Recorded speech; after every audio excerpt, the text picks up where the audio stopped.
Did you know that a staggering 30% of internet users have fallen victim to a data breach? And guess what the culprit often is? You got it, weak passwords. Now, here's a jaw-dropping fact: the most popular password, used by over 23 million people, is as basic as it gets: 123456. It's like leaving your front door wide open. But it doesn't stop there. Here are top 10 passwords used by people. Look familiar, right? But it's not just about simple combinations. Many people make the mistake of using easily guessable elements in their passwords, like birthdays and names, all common choices that make a hacker's job way too easy. We use passwords for everything: emails, social media, bank accounts, games, everywhere. They're like the keys to our digital world. We definitely wouldn't want someone messing with that, right? But how do passwords actually work? Have you ever wondered how hackers hack the passwords? Well, let's try to find answers for these questions.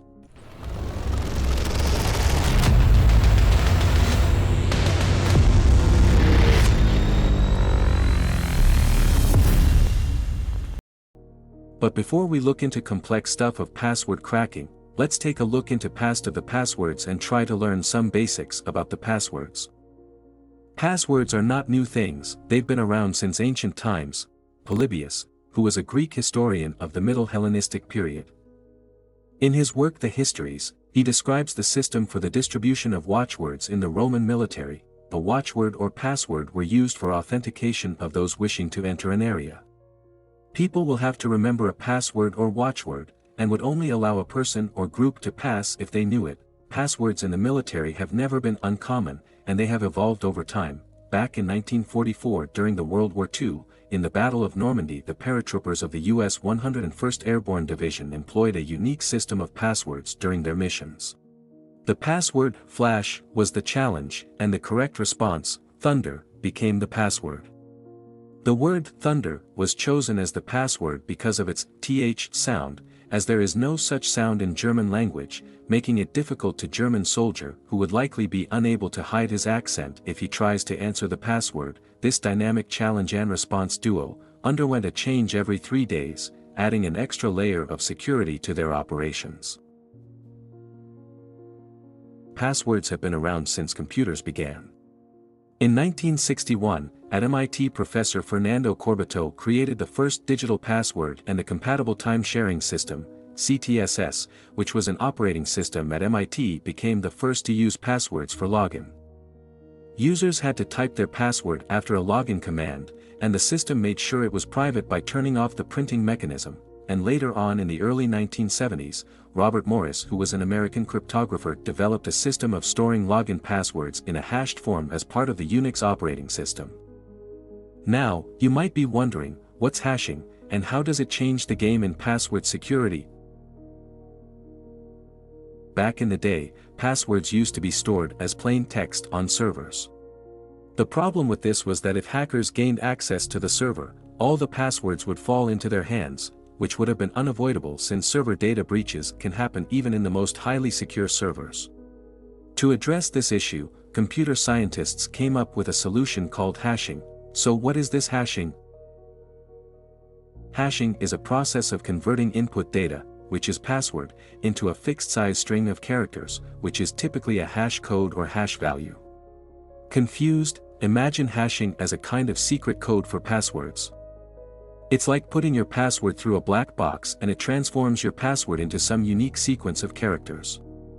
And this sequence is known as a hash. So now what have we done is, we have converted all the passwords into some unique sequence of characters by using our black box.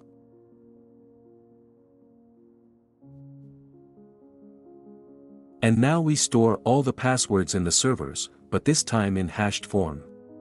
Now even if hackers get access to the server database, what they will get is these hashes of passwords, not actually the passwords, which means our passwords are safe even if they fell into hands of hackers because they just can't understand what it is. These hashes look like some random sequence of characters, by seeing which, it is not possible to tell what the password is. But what is this magic that's happening in the black box? Alright, let's break it down. Inside our black box, there's something called a hash function, A hash function is a mathematical algorithm that takes password as input and does some operations on it and produces a fixed size string of characters, which is known as hash. Let's understand this by a simple example. Consider Apple as our password, and we have a simple hash function which does shifting of characters by 2 places, and finally, it inverts the output.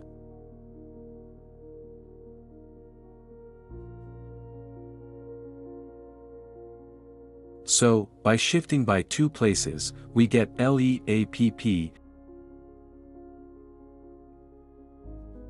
and then, inverting it, we get PPAEL. This was a very simple hash function to make it easy to understand. Real-world hash functions like SHA-256, MD5 are robust and use more complex mechanisms for hashing. Here are the hashes generated using SHA-256 hashing algorithm. They look complex, right? These algorithms are one-way functions, which mean, it is not possible to reverse the hashing process to get the original password, making it super secure. On top of it, companies often use their own versions of standard hashing algorithms, which means they do some specific modifications which is kept secret. They add salt to the hash. Not that salt in cryptography is the characters added to the hash to make it more secure. Coming back to our Apple password and hash function that we used earlier, now the hash produced by our hash function was PPAEL. Now what salting does is add a fixed characters at fixed places. Let's add some random letters S and T in the beginning and MBG at the end, which are our salts. We get the final hash, that is SNTPPAELMBG. Looks cool, right? Salting can add extra security layer and protect our passwords even if our hash function falls into wrong hands. So now you know the basics about passwords. Let's see how the hackers get their hands on the passwords. So, picture this, a crafty hacker manages to breach a database, and what do they find? Hashes, those secret codes we talked about earlier.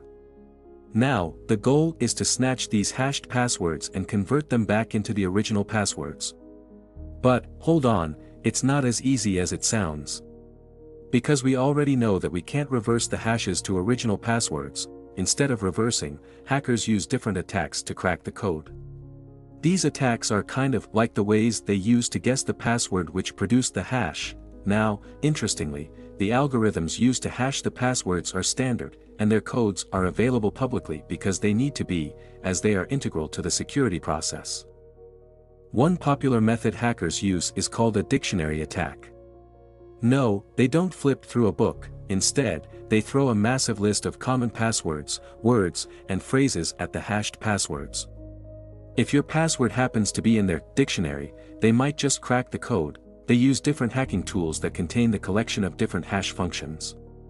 So, they just need to supply the list of words, also called a dictionary, which is collection of commonly used passwords and passwords from already breached databases.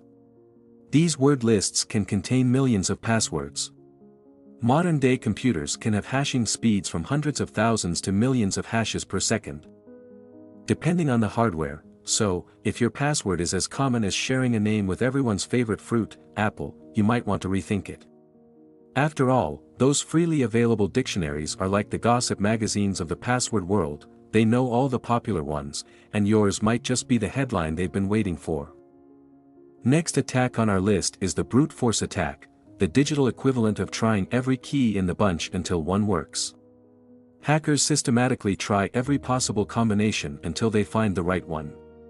It's like a relentless guessing game, and it can be time-consuming, but if the password is weak, they might get lucky. If your password is simple, brute force might work pretty quickly. However, for complex passwords, it's like searching for a grain of sand on a beach. It becomes a really tough job. Let's have a look on some mathematics to understand the impact of a complex password on security. Let's consider a scenario where an attacker aims to crack a password by systematically testing every combination. Two crucial elements come into play: the password's length and the character set employed. Picture a password comprising only lowercase letters, spanning 6 characters. The attacker, armed with brute force, must explore all possible combinations. With 26 letters in the alphabet, there are 26 possibilities for each character. Thus, the total combinations for a 6-character password amount to 26 to the power of 6, totaling 308,915,776. This may be manageable for a powerful computer. However, if we introduce uppercase letters also, 26 possibilities more, then numbers, 10 more possibilities, and some special characters, let's say 10 more, our character set expands to 72. Now, for the same 6-character password, the total combinations become 72 to the power of 6, resulting in a staggering 139 billion passwords. Yes, you heard it right. The addition of a few more characters and complexity transforms the security landscape entirely. Furthermore, if we extend the password length to 8 characters or beyond, the security level increases even more. Longer passwords with a diverse character set create a formidable defense against brute force attack. Before we wrap up, it's essential to keep in mind that hackers employ a range of techniques beyond what we saw, so it is always a good practice to use complex and strong passwords. So, that's it for today. If you enjoyed the video, consider subscribing the channel. Your support means a lot. Keep your digital exploration going. See you in the next CSAIL video. Until then, take care.